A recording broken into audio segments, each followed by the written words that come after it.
اعوذ باللہ من الشیطان الرجیم بسم اللہ الرحمن الرحیم اللہم صلی علی سیدنا محمد معدن الجود والکرم وآلہ وسلم۔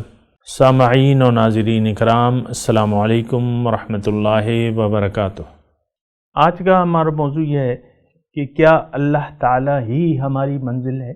جی ہاں، اللہ تعالیٰ ہی ہماری منزل ہے اور کسی چیز کا وجود ہی نہیں ہے، اور کسی چیز کا حقیقی وجود ہی نہیں ہے۔ یہ بات نوٹ کر لیں۔ تو جب کسی اور چیز کا وجود ہی نہیں ہے تو آپ غیر موجود چیز سے کیسے دل لگا سکتے ہیں یا اس کو منزل بنا سکتے ہیں؟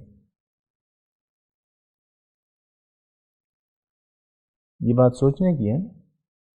ایک چیز کا حقیقی کوئی وجود ہی نہیں ہے تو پھر تو کچھ بھی نہیں ہوتا۔ یہ مطلب ایسی بات ہے نا کہ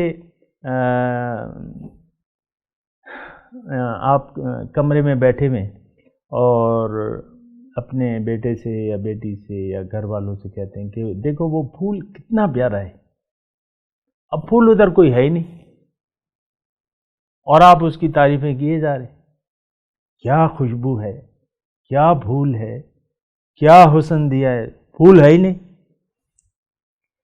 اسی طرح ہم دیکھیں تعریفیں کرتے رہتے ہیں اور بعض لوگ اپنی تعریفیں بھی کرواتے ہیں کہ کہیے سبحان اللہ۔ چیز کا وجود ہی نہیں ہے، کوئی چیز ہے ہی نہیں، حقیقت میں کسی چیز کا اپنا کوئی وجود نہیں۔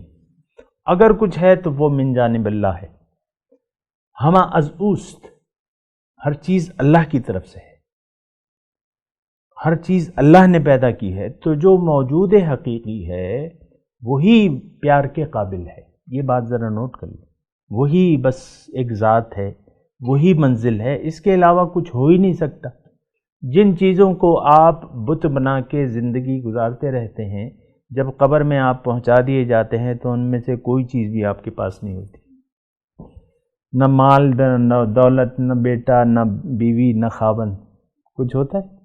نہ وہ مکانات جو آپ نے بنائے، نہ وہ محلات، نہ وہ پلازے جو بڑھاپے میں آپ نے بنا لیے۔ بہت سے لوگ پلازے بھی بنا رہے ہیں نا، بوڑھے ہو گئے ہیں اور پلازے بھی بنائے جا رہے ہیں۔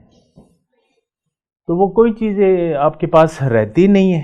تو بات یہ ہے کہ اللہ کے علاوہ تو کوئی منزل ہے نہیں۔ یہ ایک سمجھ کی بات ہے، یہ ایک سمجھ کی بات ہے۔ اگر کوئی اس کو سمجھ جائے اس بات پہ کہ جو پیار کے قابل ذات ہے، جو محبت کے قابل ذات ہے، تو اسی سے پیار کرنا بنتا ہے۔ کسی اور چیز کا، غیر حقیقی چیز سے آپ کیا اس کو اہمیت دے رہے ہیں؟ یا سونا ہے، چاندی ہے، یا اپنے مال و دولت رکھا ہوا ہے چھپا چھپا کے اور وہ اس کو خرچ نہیں کرتے اللہ کی راہ میں، نہ اپنی اللہ کا حکم ہے نا کہ جاہدوا فی سبیل اللہ باموالکم وانفسکم، تجاہدون فی سبیل اللہ باموالکم وانفسکم، اللہ کی راہ میں خرچ کرو اپنے مال و جان سے۔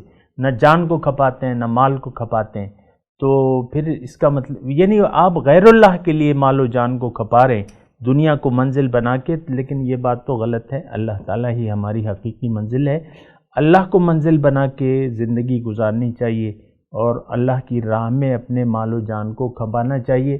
یہ وہ سودا ہے اللہ تعالیٰ نے جس کے بارے میں فرمایا ہے کہ اولئک یرجون تجارۃ لن تبور، کہ یہ لوگ جو ہیں انہوں نے ایسی تجارت میں ہاتھ ڈال دیا جس میں کوئی نقصان کا اندیشہ نہیں ہے۔ عام طور پہ تو کوئی بھی آپ دنیا کی تجارت کریں تو اس میں نقصان کا اندیشہ تو ہوتا ہے، نہیں ہوتا؟ بڑے بڑے بینک جو ہے کرپٹ ہو جاتے ہیں اور بڑی بڑے ادارے جو ہیں تباہ و برباد ہو جاتے ہیں، یہ ساری مثالیں۔ لیکن یہ ایک تجارت ہے، اگر آپ نے اللہ سے یہ وعدہ کر لیا کہ اے اللہ آپ ہی میری منزل ہیں اور آپ کے لیے میں نے اپنی مال و جان کو کھپانا ہے، اور اس کے لیے پھر کوشش بھی کریں۔ اس میں یہ ہوتا ہے نا کہ مال و جان کو آپ اپنا نہ سمجھے بلکہ اللہ کا ہے، جس کا ہے اس کا سمجھے، اور پھر اس کے حکم کے مطابق مال و جان کو کھپائیں، اور جو محبوب اشیاء ہیں وہ پھر آپ کو قربان کرنی پڑیں گی، کیونکہ اس کے بغیر آپ نیکی کو پا ہی نہیں سکتے۔ لن تنالوا البر حتی تنفقوا مما تحبون، یعنی جن چیزوں سے محبت ہے، اگر آپ اللہ کے دیوانے ہیں تو آپ کو ان چیزوں کو آگ لگانی ہوگی، مطلب اس سے محبت کو آگ لگانی ہوگی، محبت کو، ان سے محبت کو، غیر اللہ کی محبت کو دل سے پاک کر کے اور اللہ سے لو لگانی ہوگی، کیونکہ وہی اللہ تعالی ہماری منزل ہے۔ وآخر دعوانا ان الحمد للہ رب العالمین۔ مولاي صل وسلم دائما ابدا على حبيبك خير الخلق كلهم